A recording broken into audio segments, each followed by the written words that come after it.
Hello मैत्रिणींनो, काल मी सांगितल्याप्रमाणे की मशीन बिघडलेल्या होत्या, मोटरही बिघडलेल्या होत्या. तर मी चाललेली आहे डायरेक्ट रिक्षा करून मशीन रिपेअर करायला. आणि मशीन रिपेअर झालेले आहेत. 1 तास थांबली होती मी आणि लगेच रिटर्न घरी जात आहे. मला बनाना आणलेले आहेत, हे बघा मशीन रिपेअर करून आणल्या. मोटर पण सगळ्या बिघडलेल्या होत्या, तर मोटरही रिपेअर केली. दादाला बनाना आणलेले, तर खूप घाईघाईत गेले, त्याच्यामुळे जाताना मी काही शूट केलेलं नाही. आणि टेन्शनमध्ये रात्री पण खूप डोकं दुखलं मशीन रिपेअर नव्हत्या म्हणून. रात्री बघा टेनी याच्यावरती असंच ठेवलेलं आहे. तर मग आता हे सगळं बस आणि नंतर आता आपलं काम चालू होईल. तर आता लगेच मोटर लावायला घेतो आहे आम्ही. तर इथं बघा मशीन जोडली, पण मोटरसुद्धा जोडली. आणि मोटर आहे ना, काम करायला घेतलं तर लोडिंगवर म्हणजे चाकच, हे मशीनचं चाकच फिरत नाही आहे. आणि अशी मोकळी जर का चालवली तर चाक फिरतं आहे. तर इथं तुम्हाला मी दाखवते, हे बघा इथं मी चालून मगाशी चालून पण बघितली.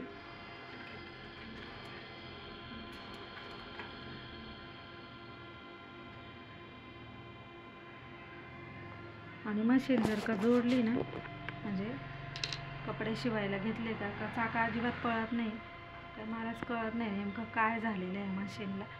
आणि काम तर एवढं पडलेलं आहे बघा. एक ब्लाऊज कारागिराला जोडायला दिलेला आहे आणि हा ब्लाऊज स्टिच करायचा आहे. अजून असाच एक यांच्या बहिणीचा साधा ब्लाऊज जो आहे तो संध्याकाळपर्यंत कशा पद्धतीत स्टिच करायचा आता. आणि ही आहे ना, पायावरची दोरी मी कधीच लावलेली नव्हती, कारण का सारखं काम मोटरवरच चालू राहायचं. आणि आता दोरी लावली तर हे खूप जड आहे, म्हणजे नवीनच लावली तर ती पण खूप जड जाती.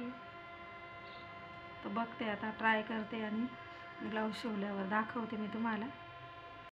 आत्ताशी ना एकच ब्लाऊज झालेला आहे, पायावरती शिवते त्याच्यामुळे.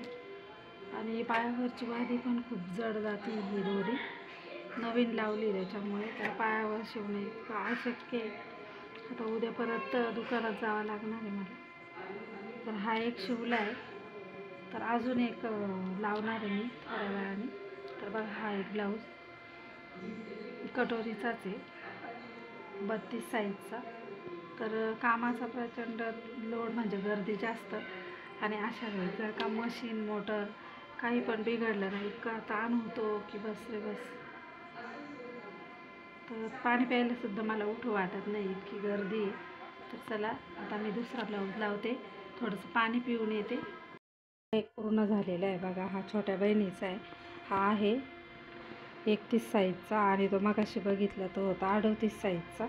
तर हा एक पूर्ण झालेला आहे ब्लाऊज. आणि आता ना दुसरी कटिंग करायला मी घेणार आहे नवरीच्या ब्लाऊजची. आता यांचे ब्लाऊज हे जाणारे होते बुद्धगयाला, यांचे कंप्लीट झालेले आहेत सगळे. तर आता नवरीच्या ब्लाऊजचा परत एकदा नंबर लागतो आहे. आणि नवरीचे 3 ब्लाऊज झालेले आहेत, अजून बाकीचे ब्लाऊज जे आहेत ते स्टिच करायचे आहेत.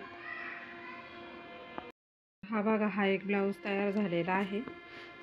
रात्री थोडासा शिवला होता पायावरती आणि आत्ता सकाळी पूर्ण केला. तर पायावरती खूप त्रास होतो आहे मला पण. बरेच वर्षापासून मी शिवतच नव्हते पायावरती, पण ब्लाऊजला फिनिशिंग खूप मस्त आलेली आहे. हां, काय आला भूता? हे बघा फिनिशिंग बघू शकता तुम्ही. तर चला आता हळूहळू पायावरती थोडं थोडं शिवलं, पण खूप जड जात होती मशीन. तर अशा पद्धतीने ब्लाऊज जे आहेत ते कंप्लीट केलेले आहेत.